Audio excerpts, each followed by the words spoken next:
നമസ്കാരം, ഞാൻ ശ്രുതി നിതിൻ. ശ്രുതീസ് കുക്കറിയിലേക്ക് എല്ലാവർക്കും സ്വാഗതം. ഇന്ന് ഞാൻ ഉണ്ടാക്കാൻ പോകുന്നത് ഇഞ്ചി ചായയാണ്. ഒരുപാട് ഗുണങ്ങളുള്ള ഇഞ്ചി ചായ നിങ്ങൾ ആരെങ്കിലും കുടിച്ചു നോക്കിയിട്ടുണ്ടോ? കുടിച്ചു നോക്കാത്തവർ ഈ വീഡിയോ കണ്ടിട്ട് ഇഞ്ചി ചായ ഒന്ന് ഉണ്ടാക്കി നോക്കിയിട്ട് ഒന്ന് കുടിച്ചു നോക്കൂ. അതിൻ്റെ ഗുണവും സ്വാദും ഒക്കെ അറിഞ്ഞാൽ നിങ്ങൾ വീണ്ടും വീണ്ടും കുടിച്ചു നോക്കുമെന്ന് എനിക്ക് തീർച്ചയാണ്. ഒരുപാട് മെഡിസിനൽ പ്രോപ്പർട്ടീസ് ഇഞ്ചിയിൽ അടങ്ങിയിട്ടുണ്ട്. ഇത് ദഹന വ്യവസ്ഥയെ സഹായിക്കുന്നുണ്ട്, പിന്നെ നമ്മുടെ ഇമ്മ്യൂണിറ്റി സ്ട്രെങ്തൻ ചെയ്യുന്നുണ്ട്. പിന്നെ ഈ ഇഞ്ചി ചായ കുടിക്കുന്നതുകൊണ്ട് വേറെ ഒരു ഗുണം എന്താണെന്ന് വെച്ച് കഴിഞ്ഞാൽ ചിലർക്ക് ദൂരയാത്ര ചെയ്യുമ്പോൾ വോമിറ്റിംഗ് ടെൻഡൻസി ഒക്കെ കാണാറുണ്ട്. അപ്പോൾ അവർ ട്രാവൽ ചെയ്യാനായിട്ടും കുറച്ച് മുന്നായിട്ട് ഇഞ്ചി ചായ കുടിക്കുകയാണെങ്കിൽ അതിൽ നിന്നൊരു ആശ്വാസം കിട്ടും. പിന്നെ തലവേദന മാറ്റാൻ ഇത് സഹായിക്കാറുണ്ട്. ഞാനൊക്കെ തലവേദന വരുമ്പോൾ കുടിക്കുമ്പോൾ നമുക്ക് കുറച്ചൊരു ആശ്വാസം കിട്ടാറുണ്ട്. അപ്പം ഇഞ്ചി ചായ ഉണ്ടാക്കാൻ തുടങ്ങുന്നതിന് മുന്നേ ശ്രുതീസ് കുക്കറി ആദ്യമായിട്ടാണ് നിങ്ങൾ കാണുന്നതെങ്കിൽ സബ്സ്ക്രൈബ് ചെയ്യാൻ മറക്കല്ലേ. അപ്പോൾ നമുക്ക് ഇഞ്ചി ചായ ഉണ്ടാക്കാൻ തുടങ്ങാം. അതിനായിട്ട് ആദ്യം തന്നെ ഒരു 1.25 ഗ്ലാസ് വെള്ളമാണ് ഞാൻ എടുത്തിരിക്കുന്നത്. അത് ഒഴിച്ച്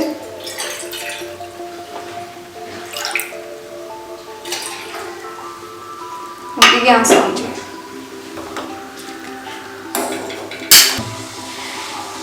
ഇതിലേക്ക് ഒരു പൊടിച്ച ഏലക്കായ ചേർക്കാം.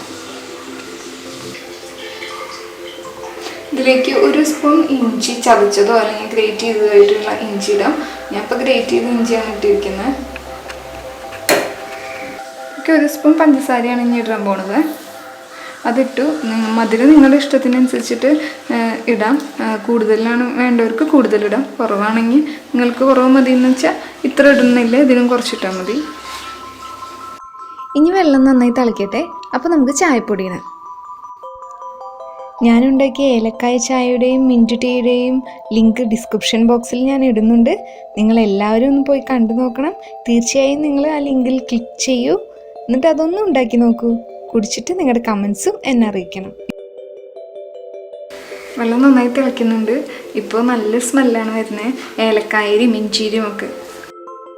തിളയ്ക്കുന്ന വെള്ളത്തിലേക്ക് 1/2 സ്പൂൺ ചായപ്പൊടി ചേർക്കാം. നല്ല കടുപ്പം വേണ്ടവരാണെങ്കിൽ കടുപ്പം കൂട്ടാട്ടോ. ഇപ്പോൾ ഈ കട്ടൻ ചായക്ക് ഇത്ര കടുപ്പം മതി. ഇനി നമുക്ക് ഗ്യാസ് ഓഫ് ചെയ്യാം. നമ്മുടെ ഇഞ്ചി ചായ റെഡി ആയിട്ടുണ്ട്. അപ്പോൾ നമ്മുടെ ഇഞ്ചി ചായ റെഡി ആയിട്ടുണ്ട്. ഇനി നമുക്കിതൊരു ഗ്ലാസ്സിലേക്ക് ഒഴിച്ചിട്ട് കുടിച്ചു നോക്കാം. രുചിയും ഗുണമേന്മയുള്ള ഈ ഇഞ്ചി ചായ കുടിച്ചു നോക്കിയിട്ട് കമൻസ് എന്നെ അറിയിക്കാൻ മറക്കല്ലേ. ഞാൻ ഡിഫറെൻ്റായി മറ്റു 2 ചായകൾ കൂടി ഉണ്ടാക്കിയിട്ടുണ്ട്. അപ്പോൾ അതിൻ്റെ ലിങ്ക് ഞാൻ ഡിസ്ക്രിപ്ഷൻ ബോക്സിൽ ഇടാം. നിങ്ങളെല്ലാവരും തീർച്ചയായിട്ടും ഒന്ന് പോയി കണ്ടു നോക്കണം. നിങ്ങൾക്കിഷ്ടപ്പെട്ട വീഡിയോ ലൈക്ക് ചെയ്യാനും ഷെയർ ചെയ്യാനും മറക്കരുതേ. എല്ലാവർക്കും നല്ലൊരു ദിവസം ആശംസിച്ചുകൊണ്ട് ബൈ.